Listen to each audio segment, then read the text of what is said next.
Hello बच्चों, मैं जीवन सर दीक्षा कोचिंग सेंटर से बोल रहा हूँ। आज हम पढ़ेंगे नंबर सिस्टम के बारे में। ठीक है। तो नंबर सिस्टम के बारे में भी पढ़ना जो है बहुत ज़रूरी है। ठीक है। तो जिस प्रकार हम लोग पहाड़ा याद करने के लिए गिनती को याद करना बहुत ज़रूरी होता है, नहीं? और उसी प्रकार जो है मैथ को गुना भागा सीखने के लिए बनाने के लिए पहाड़ा याद करना ज़रूरी होता है, नहीं? उसी तरह मैथ को अच्छे तरह से पढ़ने के लिए समझने के लिए नंबर सिस्टम के बारे में जानना भी बहुत ज़रूरी होता है। ठीक है। तो जब तक हम नंबर सिस्टम के बारे में अच्छे तरह से नहीं समझेंगे, नहीं पढ़ेंगे, तब तक जो है मैथ हमको जो है अच्छे तरह से जो है नहीं सीख सकता है। ठीक है। तो इसलिए नंबर सिस्टम के बारे में भी जो है पढ़ना बहुत ज़रूरी है। तो आइए हम यहाँ पे नोट किया है नंबर सिस्टम। ठीक है। तो सबसे पहले नंबर किसको कहते हैं? ठीक है। तो नंबर जो है, ये शब्द जो है नंबर जो है, ये आया है न्यूमेरोलॉजी से।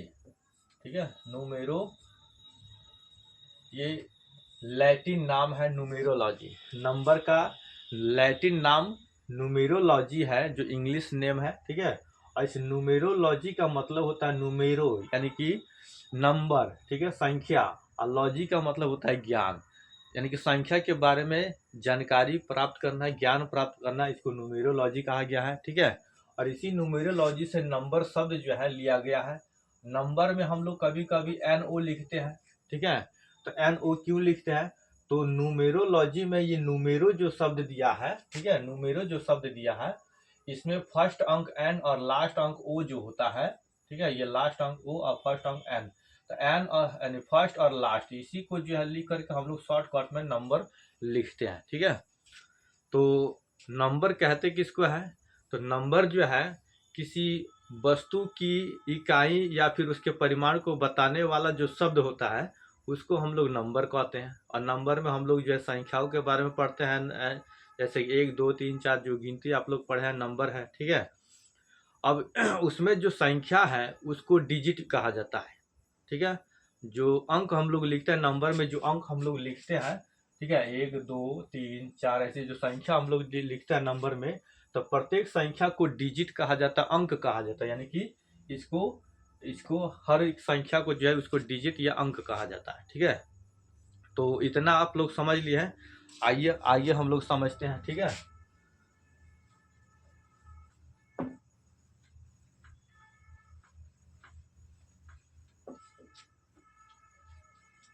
तो सबसे पहले हम लोग पढ़ेंगे, ठीक है, प्राकृत संख्या। प्राकृत संख्या, प्राकृत संख्या किसको कहा जाता है? तो इंग्लिश में इसे कहा जाता है नेचुरल नंबर। इसको इंग्लिश में नेचुरल नंबर कहा जाता है। ठीक है। और हिंदी में कहा जाता है प्राकृत संख्या। अब इस प्राकृत संख्या किसको कहते हैं? तो जो संख्या आप लोग पढ़े हैं या सब कोई पढ़ा हुआ है, 1 2 3 4 5, ठीक है, इस तरह से आगे जो हम लोग संख्या लिखते हैं, तो इसको जो हम लोग प्राकृत संख्या के नाम से जानते हैं। और इंग्लिश में नेचुरल नंबर कहा जाता है। ठीक है। दूसरा नंबर क्या समझेंगे? तो दूसरा नंबर हम समझेंगे पूर्ण संख्या। ठीक है। पूर्ण संख्या किसको कहते हैं? तो पूर्ण संख्या को इंग्लिश में कहा जाता है होल नंबर।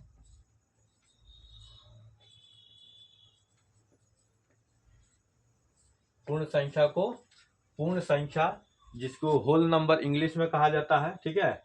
और इस ये जो है होल नंबर जो होता है, पूर्ण संख्या जो होता है, वो 0 से स्टार्टिंग होता है। जैसे प्राकृत संख्या 1 से स्टार्टिंग होता है, 1 2 3 4, उसी तरह ये पूर्ण संख्या जो है 0 से स्टार्टिंग होता है, फिर 1 2 3 4 ऐसे आगे हम लोग यहाँ पढ़ते हैं। ठीक है। तो पूर्ण संख्या 0 से स्टार्टिंग होता है। ठीक है।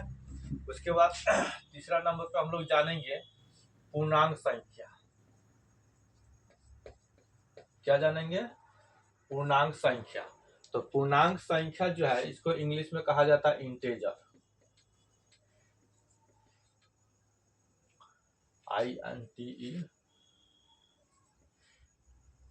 इंटेजर्स। ठीक है।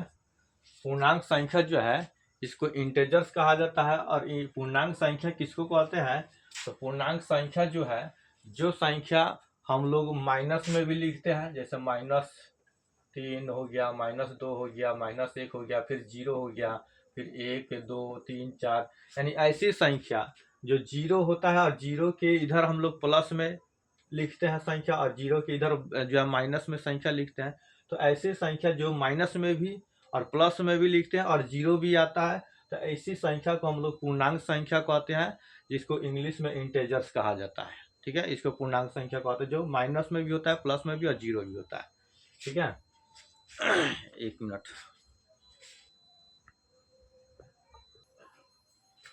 हाँ तो बच्चों देखिएगा वीडियो फुल आ रहा है कि नहीं। ठीक है, तो ये पूर्णांक संख्या इंटेजर्स हो गया, जो कि माइनस में भी प्लस में भी और जीरो भी रहता है, जो पूरा हम लोग लिखते हैं। नहीं, ऐसे ऐसे संख्या जो माइनस और प्लस में भी होता है, इंटेजर्स यानी पूर्णांक संख्या कहा जाता है।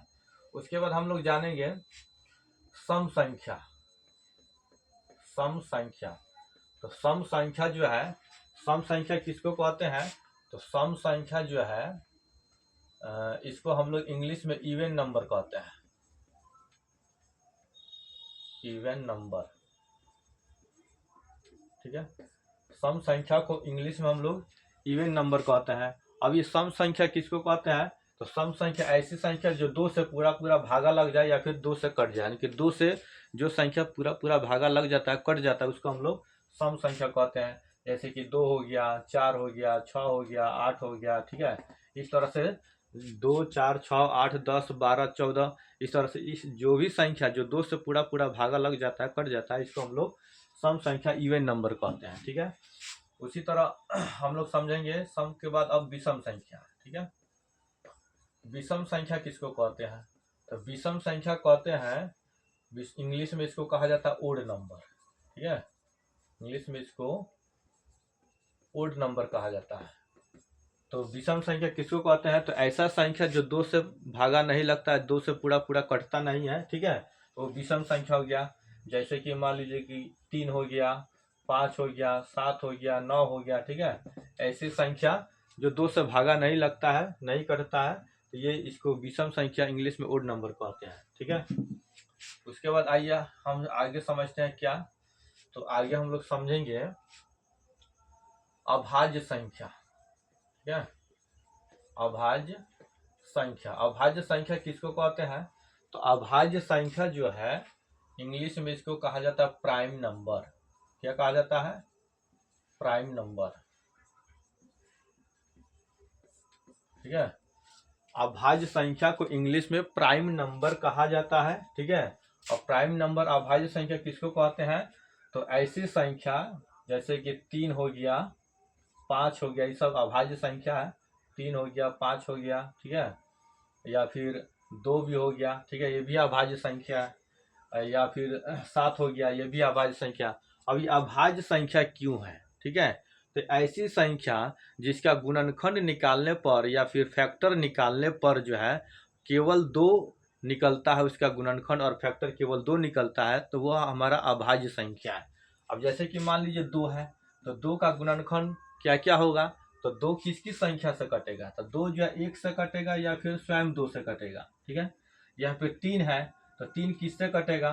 तो 3 जो है 1 से कटेगा या फिर स्वयं 3 से कटेगा। यानी ऐसी संख्या जिसका गुणनखंड जो है केवल 2 हो, ठीक है, जिसका फैक्टर केवल 2 हो, या फिर ऐसी संख्या जो केवल 1 से या फिर स्वयं से कटता है। तो ये 2 दिया है, 3 दिया है। ठीक है, तो ये ऐसी संख्या है या तो 1 से कटेगा, नहीं तो स्वयं उसी संख्या से कटेगा। इसका फैक्टर जो है केवल 2 ही है। उसी तरह 5 है, 1 से कटेगा या फिर स्वयं 5 से कटेगा। 7 है, 1 से कटेगा या फिर स्वयं 7 से कटेगा। तो ऐसी संख्या जिसका गुणनखंड केवल 2 ही हो, 1 और स्वयं से कटता हो, इसको हम लोग अभाज्य संख्या कहते हैं। ठीक है, तो ये अभाज्य संख्या हो गया। ठीक है, उसके बाद हम लोग जानेंगे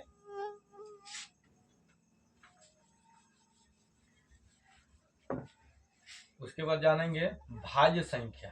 ठीक है, भाज्य संख्या किसको कहते हैं? भाज्य संख्या, तो भाज्य संख्या को इंग्लिश में इसको कहा जाता है कंपोजिट नंबर।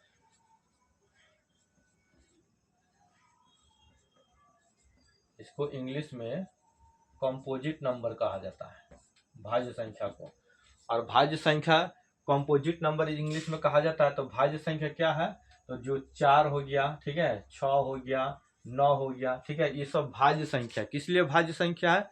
तो इसका जब गुणनखंड निकालेंगे, जब इसको हम लोग तोड़ेंगे, गुणनखंड निकालेंगे, तो इसका गुणनखंड, इसका फैक्टर जो है 2 से अधिक निकलेगा। ठीक है, जैसे कि 4 हो गया, तो 4 जो है किसकी संख्या से कटेगा, तो 1 से कटेगा। ठीक है, या फिर 2 से कटेगा, या फिर 4 से कटेगा।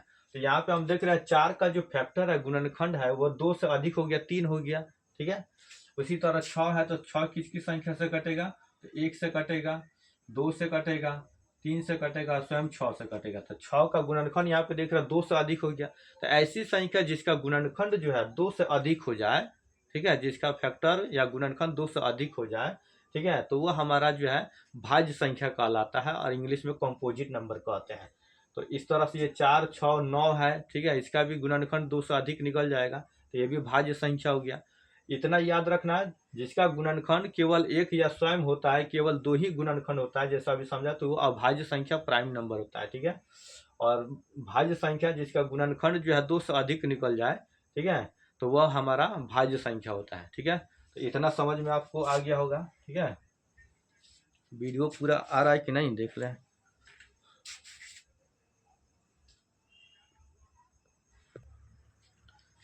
तो बच्चों ये भाज्य संख्या हो गया। ठीक है, यहाँ पे कंपोजिट लिखा है, यहाँ पे ई छूट गया, थोड़ा सा देख लीजिएगा। ठीक है, ये कंपोजिट नंबर हो गया, जिसका फैक्टर जो है, गुणनखंड जो है 2 से अधिक निकलता है, वो भाज्य संख्या हो गया। तो इसको हम मिटा देते हैं। ठीक है, इतना नोट कर लीजिए। उसके बाद आगे समझेंगे हम लोग। ठीक है, भाज्य संख्या हो गया, अब समझेंगे सह अभाज्य संख्या। सह अभाज्य संख्या। ठीक है, अब ये अभाज्य संख्या किसको कहा जाता है, इसको इंग्लिश में कहा जाता है को प्राइम।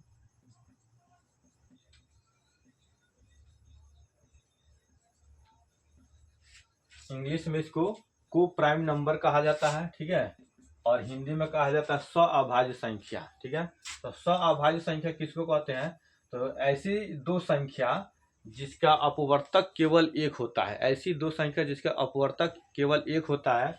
जैसे कि मान लीजिए 5 हो गया और 7 हो गया। ठीक है, ये दो संख्या है, दोनों अभाज्य है। ठीक है, और इसका जो है दोनों अभाज्य संख्या है। ठीक है, और इसका अपवर्तक एक होगा। अपवर्तक का मतलब जब इसका हम HCF निकालेंगे, मौसन निकालेंगे, महत्तम समवर्तक निकालेंगे, तो इसका महत्तम समवर्तक केवल एक निकलेगा। ठीक है, तो ऐसी दो अभाज्य संख्या, या फिर जैसे कि मान लीजिए 6 हो गया, 7 हो गया। ठीक है, ये भी क्या है, ये भी अभाज्य संख्या को प्राइम है, क्योंकि जब इससे इसमें भागा देंगे, HCF निकालेंगे, मौसन निकालेंगे, तो केवल एक आएगा।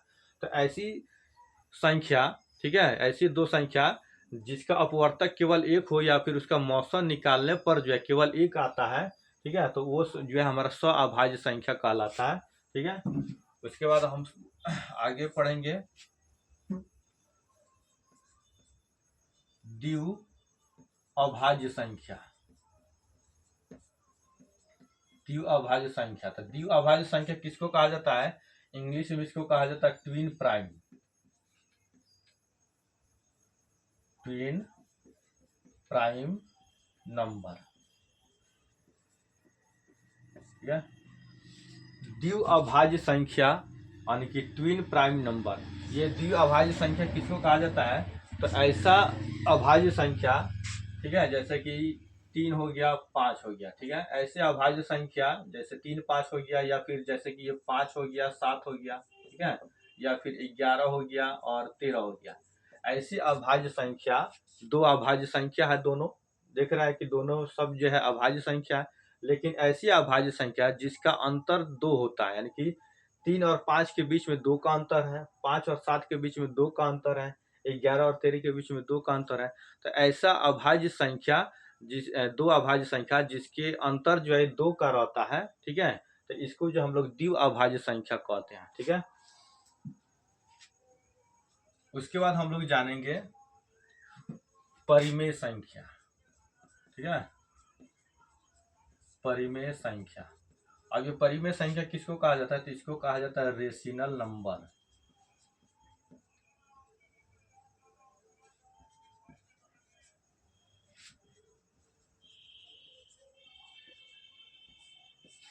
परिमेय संख्या, परिमेय संख्या किसको कहा जाता है, इंग्लिश में इसे रेशनल नंबर कहा जाता है, ठीक है। तो परिमेय संख्या जो है, जिसे यहाँ पे हम लिख दे रहा है, जिसे P बाई Q के रूप में, जिसे P बाई Q के रूप में लिखा जा सके, जिसे P बाई Q के रूप में लिखा जा सके, उसे परिमेय संख्या कहा जाता है, ठीक है। और परिमेय संख्या कहा जाता है, लिखा जा सके, और यहाँ पे हम लिख दे रहे हैं, और Q का मान 0 के बराबर नहीं हो, यानी कि Q जो है, Q का मान 0 के बराबर नहीं हो, ठीक है। तो परिमेय संख्या रेशनल नंबर जिसे P बाई Q के रूप में लिखा जा सके, यानी कि भिन्न के रूप में लिखा जा सके, ठीक है, उसको परिमेय संख्या कहा जाता है। और परिमेय संख्या किसको कहते हैं, तो जैसे हम यहाँ पे लिख देते हैं, जिसे P बाई Q के रूप में लिख सकते हैं, जैसे कि 1/2 हो गया, 3/4 हो गया, ठीक है, 7/8 हो गया। ऐसी संख्या जिसको जो हम P बाई Q, यहाँ पे हम देख रहे हैं कि भिन्न के रूप में हम लिखे हैं, ठीक है, 1/2, 3/4, ये P बाई Q का मतलब हुआ है जिसे भिन्न के रूप में लिखा जा सके, ठीक है, ये भिन्न के रूप में लिखा जा सके, परिमेय संख्या हो गया, ठीक है। अब जो है Q का मान जो है वो 0 के बराबर, यानी कि नीचे जो है 0 नहीं होगा। जैसे कि मान लीजिए 6/0 कर दिया, तो नीचे Q का मान 0 आ गया, तो ये परिमेय संख्या कभी नहीं होगा, ठीक है, क्योंकि Q का मान जब 0 हो तो वो परिमेय संख्या नहीं होगा, ठीक है। लेकिन अगर 0 का मान ऊपर रहेगा, नीचे 1 रहेगा, ऊपर 0 रहेगा, नीचे कोई संख्या रहेगा, ठीक है, तब जो है ये परिमेय संख्या, यह भी परिमेय संख्या कहा जाएगा, ठीक है, ठीक है, क्योंकि इसको भी P बाई Q के रूप में लिखा जा रहा है, और Q का मान 0 के बराबर नहीं है, ठीक है, ऊपर 0 हो सकता है लेकिन नीचे 0 नहीं होगा, तो ये भी परिमेय संख्या है, ठीक है। यदि कोई संख्या हम जो है लिखते हैं, जैसे कि 1 हो गया, 2 हो गया, इस तरह से कोई संख्या अगर हम लिख देते हैं, तो ये भी परिमेय संख्या हो गया। किस लिए परिमेय संख्या होगा, क्योंकि इसके नीचे, किसी संख्या के नीचे 1 जरूर छुपा होता है। अब 1 है तो इसके नीचे 1 जरूर छुपा है, 2 है तो इसके नीचे 1 जरूर छुपा है, ठीक है। इसलिए कोई संख्या जो है जिसके नीचे 1 जरूर छुपा होता है, तो उसको जो है हम लोग जो है परिमेय संख्या कहते हैं। या फिर परिमेय संख्या किसको कहते हैं, पूर्णांक संख्या, इंटेजर्स, जो माइनस में भी है, ठीक है, और प्लस में भी संख्या है, 0 भी है, ठीक है, ये संख्या जो है जिसको हम लोग P बाई Q के रूप में लिख सकते हैं, ठीक है, तो इसको जो हम लोग परिमेय संख्या कहते हैं, ठीक है। या फिर मान लीजिए कि जैसे कि रूट में 4 आ गया, ठीक है, रूट में 4 आ गया, तभी ये परिमेय संख्या कहलाएगा। किस लिए कहलाएगा, क्योंकि जब इसको तोड़ेंगे तो रूट 4 जो है, जब इसका वर्गमूल निकालेंगे तो ये 2 गुना 2 के रूप में टूटेगा, और 2 का 1 जो है बाहर निकल जाएगा, ठीक है। इस तरह से रूट में जो 4 जो है ये भी परिमेय संख्या है, ठीक है, जो रूट से बाहर निकल जाता है, वर्गमूल निकल जाता है। इस तरह से जिसको भिन्न के रूप में लिखा जाता है, और कोई भी संख्या होता है डिजिट जो कि पूर्णांक संख्या है, ठीक है, तो उसको परिमेय संख्या जो हम लोग कहते हैं, लेकिन Q का मान कभी 0 नहीं होना चाहिए। तो ये परिमेय संख्या समझ में आ गया है, ठीक है। वीडियो थोड़ा देख ले फुल आ रहा है कि नहीं, थोड़ा सा इधर कट रहा है।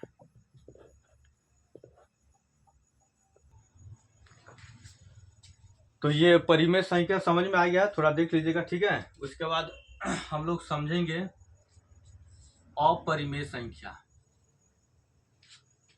ये थोड़ा कट जा रहा है, थोड़ा और इधर हम लिखते हैं, ठीक है, वीडियो नहीं आ रहा है। तो 11 नंबर पर हम लोग समझेंगे अपरिमेय संख्या। अपरिमेय संख्या किसको कहते हैं, इंग्लिश में इसको कहा जाता है इररेशनल नंबर, क्या,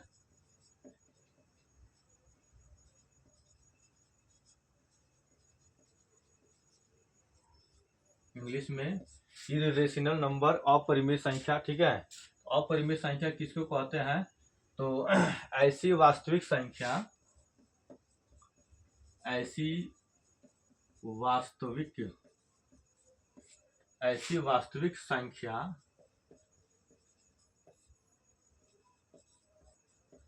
जिसे P बाई Q के रूप में लिखा नहीं जा सके। ठीक है, ऐसी वास्तविक संख्या जिसे p बाई क्यू के रूप में लिखा नहीं जा सके, ठीक है, उसको अपरिमेय संख्या कहा जाता है, इर्रेशनल। जैसे कि मान लीजिए कि जैसे यहाँ पर हम लिख दे रहे हैं, जैसे रूट में 2 हो गया, ठीक है, रूट में 3 हो गया, रूट में 7 हो गया। तो ऐसी संख्या जो रूट से कभी बाहर नहीं निकलेगा, ठीक है, ये रूट से कभी बाहर निकलने वाला नहीं है, इसका वर्गमूल कभी नहीं निकलेगा। तो ऐसी संख्या को जो हम लोग अपरिमेय संख्या कहते हैं। ठीक है, तो रूट का मतलब क्या होता है, रूट जो है एक जेल है, ठीक है, और जेल से ये कभी बाहर नहीं निकलेगा। जिस तरह से जेल में कैदी होता है नहीं, उसी तरह रूट जो है एक जेल है, और इस जेल से ये संख्या जो है कभी बाहर नहीं निकलेगा। तो रूट से जो संख्या बाहर नहीं निकलेगा उसको हम लोग अपरिमेय संख्या, और इसको जब p बाई क्यू के रूप में हम नहीं लिख सकते हैं। ठीक है, इसलिए इसको अपरिमेय संख्या कहा जाता है। अब जैसे कि मान लीजिए कि रूट में 4 है, तो क्या ये अपरिमेय संख्या है? नहीं, ये अपरिमेय संख्या नहीं है। क्यों? क्योंकि जब इसका हम लोग वर्गमूल निकालेंगे तो इसका वर्गमूल निकल जाए। जैसे यहाँ पे समझा है, रूट 4 का जब वर्गमूल निकालेंगे, तोड़ेंगे, तो 2 का 1 2 बाहर निकल जाएगा, और जैसे ही 2 बाहर निकल जाएगा तो ये जो है एक परिमेय संख्या हो जाएगी, क्योंकि किसी संख्या के नीचे एक छुपा होता है, और इसे हम p बाई क्यू के रूप में लिख सकते हैं। ठीक है, लेकिन ये रूट 7 है, रूट 3 है, रूट 2 है, ऐसी संख्या जो कभी रूट से बाहर निकलेगा नहीं, ठीक है, जो जेल में बंद रहेगा, कभी बाहर नहीं निकलेगा। तो ये ऐसी संख्या को जो है हम p बाई क्यू के रूप में नहीं लिख सकते हैं, और ऐसी संख्याओं को जो हम लोग अपरिमेय संख्या के नाम से जानते हैं, अपरिमेय कहते हैं। ठीक है, अब मान लीजिए कि रूट में 9 हो गया, तो क्या ये परिमेय संख्या है? तो हाँ, ये भी परिमेय संख्या, क्योंकि जब इसका भी हम वर्गमूल निकालेंगे, ठीक है, तो जब इसको भी वर्गमूल निकालेंगे तो ये निकल जाएगा, 3 गुना में 3 तोड़ेंगे तो 3 3 का 9, और 2 3 का 1 2 जो है, 1 3 जो है बाहर निकल जाएगा। तो जब 1 3 बाहर निकल जाएगा तो ये परिमेय संख्या होगा, क्योंकि इसको भी हम p बाई क्यू के रूप में लिख सकते हैं। किसी संख्या के नीचे एक छुपा होता है, तो इसको जो हम बट्टा में लिख सकते हैं नहीं, तो इसलिए क्या हो गया, अपरिमेय संख्या होगा। ठीक है, इस तरह से परिमेय संख्या और अपरिमेय संख्या को जानना बहुत जरूरी होता है मैथ में। ठीक है, तो इसलिए इसको आप लोग जो है नोट कर लीजिए। ठीक है, ये जो है नहीं है, अपरिमेय संख्या में ये नहीं है। ठीक है, क्योंकि ये परिमेय संख्या, इसलिए इसको हम यहाँ पे मिटा दे रहे हैं।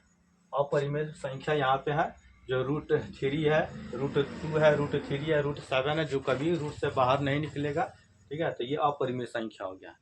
तो इसको जल्दी से आप लोग नोट कर लीजिए। ठीक है, वीडियो आ रहा है ना फुल?